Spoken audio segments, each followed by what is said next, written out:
This is a book called Little House in the Big Woods.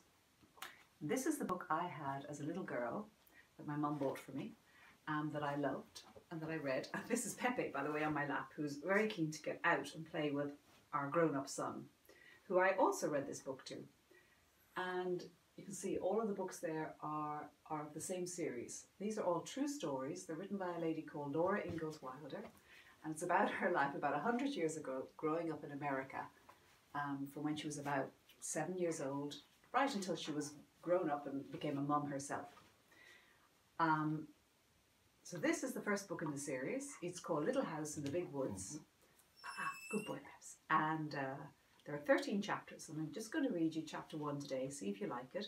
I think you might, because it's they're great stories. Oops, now you stay here, Peps. This is the first chapter. It's called Little House in the Big Woods, and there's a picture of the little house that Laura lived in the Big Woods. So chapter 1. Once upon a time, 60 years ago, a little girl lived in the big woods of Wisconsin, in a little grey house made of logs. The great dark trees of the big woods stood all around the house, and beyond them were other trees, and beyond them were more trees.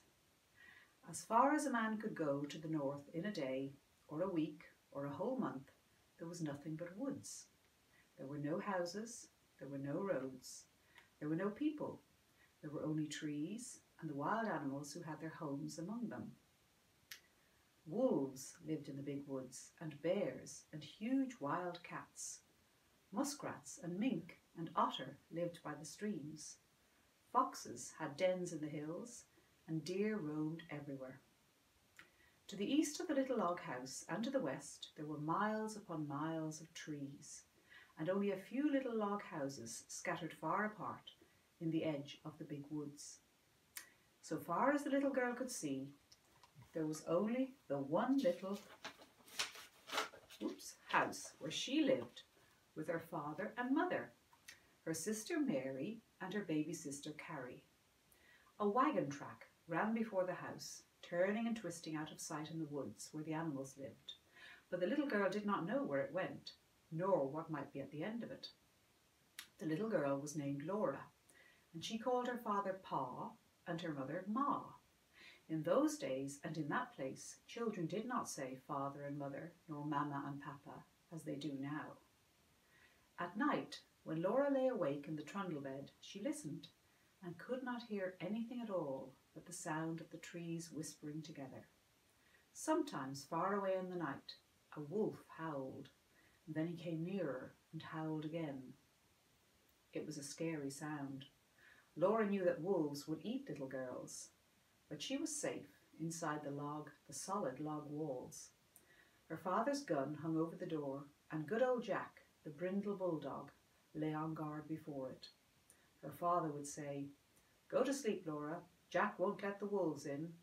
So Laura snuggled under the covers of the trundle bed, close beside Mary, and went to sleep. One night her father picked her up out of bed and carried her to the window so that she might see the wolves. There were 2 of them sitting in front of the house. They looked like shaggy dogs. They pointed their noses at the big bright moon and howled. Jack paced up and down before the door, growling. The hair stood up along his back, and he showed his sharp, fierce teeth to the wolves. They howled, but they could not get in. The house was a comfortable house. Upstairs there was a large attic, pleasant to play in when the rain drummed on the roof. Downstairs was the small bedroom and the big room. The bedroom had a window that closed with a wooden shutter. The big room had 2 windows with glass in the panes, and it had 2 doors, a front door and a back door. All around the house was a crooked rail fence to keep the bears and the deer away. In the yard in front of the house were 2 beautiful big oak trees. Every morning, as soon as she was awake, Laura ran to look out of the window, and one morning she saw in each of the big trees a dead deer hanging from a branch. Pa had shot the deer the day before, and Laura had been asleep when he brought them home at night and hung them high in the trees so the wolves could not get the meat. That day, Pa and Ma and Laura and Mary had fresh venison for dinner. It was so good that Laura wished they could eat it all, but most of the meat must be salted and smoked and packed away to be eaten in the winter. For winter was coming. The days were shorter, and frost crawled up the window panes at night. Soon the snow would come. Then the log house would be almost buried in snowdrifts, and the lake and the streams would freeze. In the bitter cold weather, Pa could not be sure of finding any wild game to shoot for meat. The bears would be hidden away in their dens, where they slept soundly all winter long. This little fella wants to get away. He wants to go out and play with somebody else. Could you just be a bit patient and wait till the end of this chapter, please? For winter was coming. I'll just start that again. For winter was coming. The days were short. Pepe, calme-toi. Ah? Calme-toi. Yeah, good boy. Just relax. Just relax, okay? For winter was coming. The days were shorter, and frost crawled up the window panes at night. Soon the snow would come. Then the log house would be almost buried in snowdrifts, and the lake and the streams would freeze. In the bitter cold weather, Pa could not be sure of finding any wild game to shoot for meat. The bears would be hidden away in their dens, where they slept soundly all winter long. The squirrels would be curled in their nests in hollow trees, with their furry tails wrapped snugly around their noses. The deer and the rabbits would be shy and swift. Even if Pa could get a deer, it would be poor and thin, not fat and plump as deer are in the fall. Pa might hunt alone all day in the bitter cold in the big woods covered with snow, and come home at night, blah, with nothing for Ma and Mary and Laura to eat. Well, down you go then. Hang on, just let this fella down. Down you go, good boy. But the door is shut, so you can't go very far. Pa might hunt alone all day in the bitter cold in the big woods covered with snow, and come home at night with nothing for Ma and Mary and Laura to eat. So as much food as possible must be stored away in the little house before the winter came. Pa skinned the deer carefully and salted and stretched the hides, for he would make soft leather of them. Then he cut up the meat and sprinkled salt over the pieces as he laid them on a board. Standing on end in the yard was a tall length cut from the trunk of a big hollow tree. Pa had driven nails inside as far as he could reach from each end. Then he stood it up, put a little roof over the top, and cut a little door on one side near the bottom. On the piece that he cut out, he fastened leather hinges. Then he fitted it into place, and that was the little door with the bark still on it. I'll show you a picture of this. This is where they were smoking the meat. If you can see, I think that's Ma putting more kindling in at the bottom, and that's the little, see the little door where Ma's putting the kindling in and the smoke coming out the top. Oh, that's how they smoked the meat so that it would last. After the deer meat had been salted several days, Pa cut a hole near the end of each piece and put a string through it. Laura watched him do this, and then she watched him hang the meat on the nails in a hollow log. He reached up through the little door and hung meat on the nails as far as he could reach. Then he put a ladder against the log, climbed up to the top, moved the roof to one side, and reached down inside to hang meat on those nails. Then Pa put the roof back again, climbed down the ladder, and said to Laura, "Run over to the chopping block and fetch me some of those green hickory chips, new, clean, white ones." So Laura ran to the block where Pa chopped wood and filled her apron with the fresh, sweet-smelling chips. Just inside the little door in the hollow log, Pa built a fire of tiny bits of bark and moss. Peps! And he laid some of the chips on it very carefully. Pepe, you want to come up? Do you want to come up? No. Instead of burning quickly, the green chips smouldered and filled the hollow log with thick, choking smoke. Pa shut the door, and a little smoke squeezed through the crack around it. And a little smoke came out through the roof, but most of it was shut in with the meat. "There's nothing better than good hickory smoke," Pa said. "That will make good venison that will keep anywhere, in any weather." Then he took his gun, and slinging his axe on his shoulder, he went away to the clearing to cut down some more trees. Laura and Ma watched the fire for several days. When smoke stopped coming through the cracks, Laura would bring more hickory chips, and Ma would put them on the fire under the meat. All the time there was a little smell of smoke in the yard. And when the door was opened, a thick, meaty, smoky smell came out. At last, Pa said the venison had smoked long enough. Then they let the fire go out, and Pa took all the strips and pieces of meat out of the hollow tree. Ma wrapped each piece neatly in paper and hung them in the attic where they would keep safe and dry. One morning, Pa went away before daylight with the horses and wagon, and that night he came home with a wagon load of fish. The big wagon box was piled full, and some of the fish were as big as Laura.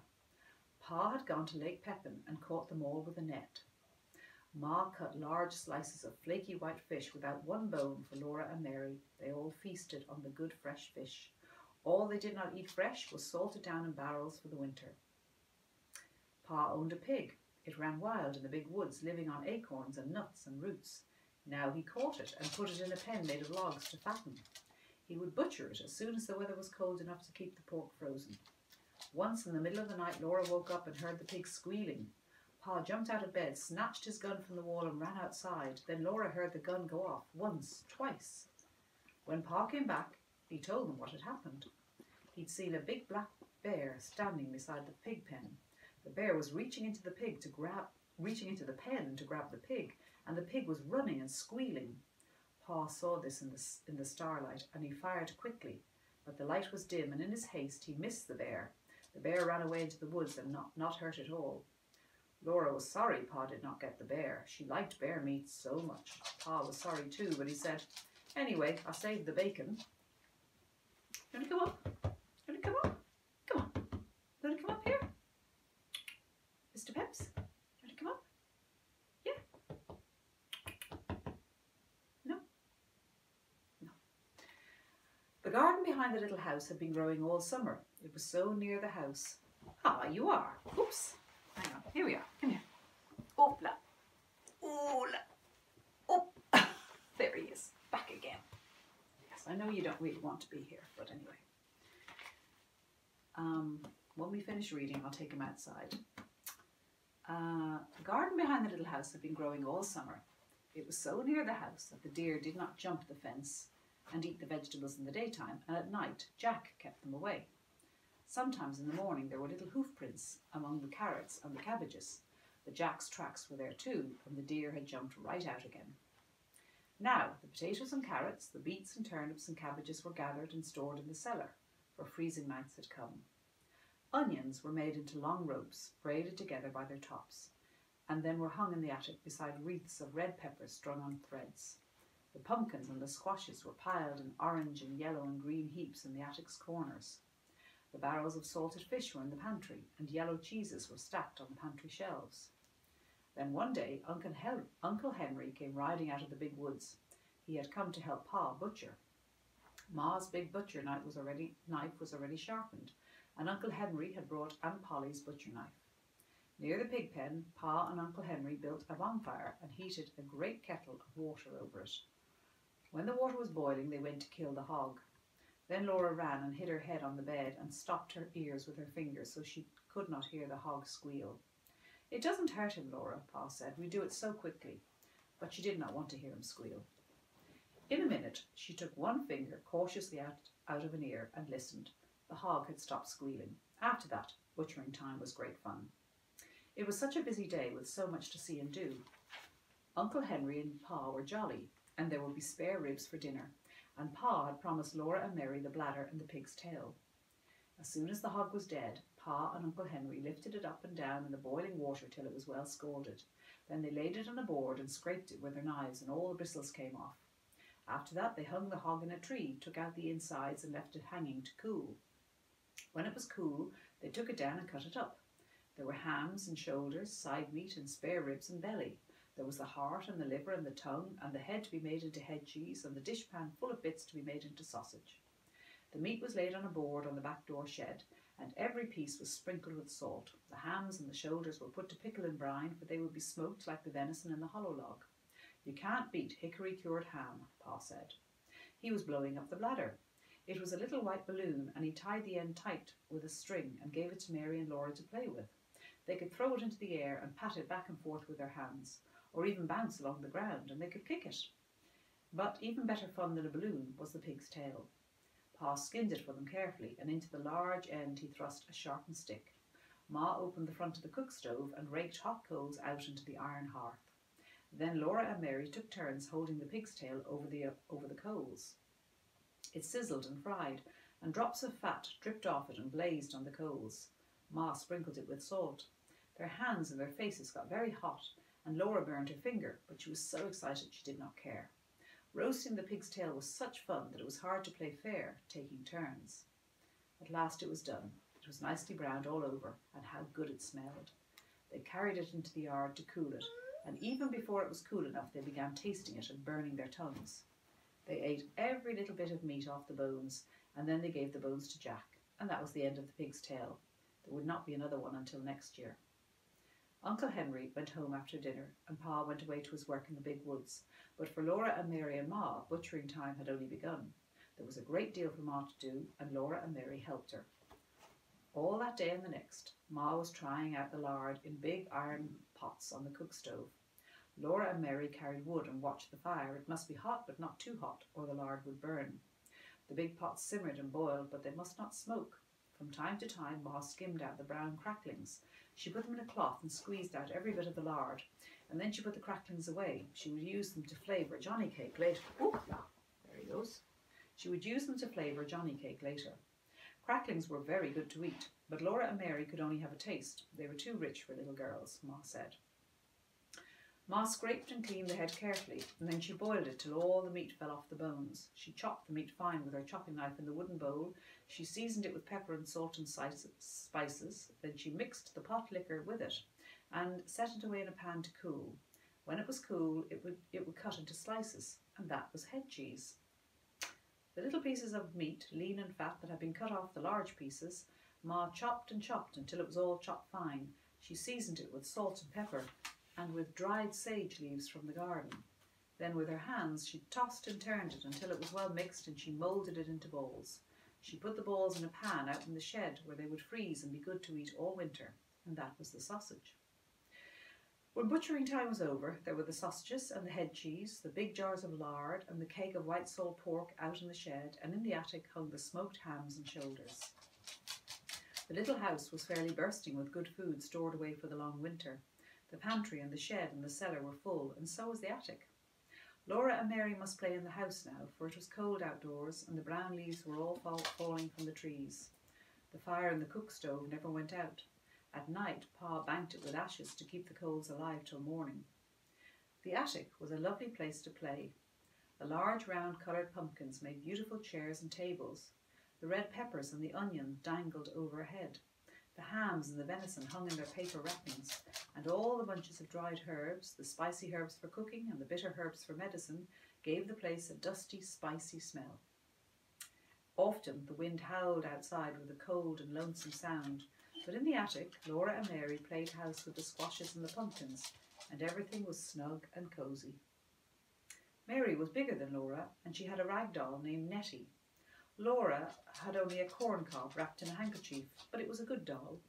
It was named Susan. It wasn't Susan's fault that she was only a corn cob. Sometimes Mary let Laura hold Nettie, but she did it only when Susan couldn't see. And here's actually a picture of Mary with Nettie and Laura with her corn cob doll Susan. You see them there in the attic with all of the hams and the pumpkins and the onions, all the good food around them. The best times of all were at night. After supper, Pa brought his traps in from the shed to grease them by the fire. He rubbed them bright and greased the hinges of the jaws and the springs of the pans with a feather dipped in bear's grease. There were small traps and middle-sized traps and great big bear traps with teeth in their jaws that Pa said would break a man's leg if they shut on it. When he greased the traps, Pa told Laura and Mary little jokes and stories, and afterwards he would play his fiddle. The doors and the windows were tightly shut, and the cracks of the window frames stuffed with cloth to keep out the cold. But Black Susan the cat came and went as she pleased, day and night, through the swinging door of the cat hole in the bottom of the front door. She always went very quickly so the door would not catch her tail when it fell shut behind her. One night, when Pa was greasing the traps, he watched Black Susan come in, and he said, "There was once a man who had two cats, a big cat and a little cat." Laura and Mary ran to lean on his knees and hear the rest. "He had two cats," Pa repeated, "a big cat and a little cat. So he made a big cat hole in his door for the big cat, and then he made a little cat hole for the little cat." Then Pa stopped. "But why couldn't the little cat?" Mary began. "Because the big cat wouldn't let it," Laura interrupted. "Laura, that is very rude. You must never interrupt," said Pa. "But I see," he said, "that either one of you has more sense than the man who cut the 2 cat holes in his door." And then he laid away the traps, and he took his fiddle out of his box and began to play. And that was the best time of all. That's the end of the first chapter of The Little House in the Big Woods. And tomorrow I'll read another chapter, chapter 2, which is called Winter Days and Winter Nights.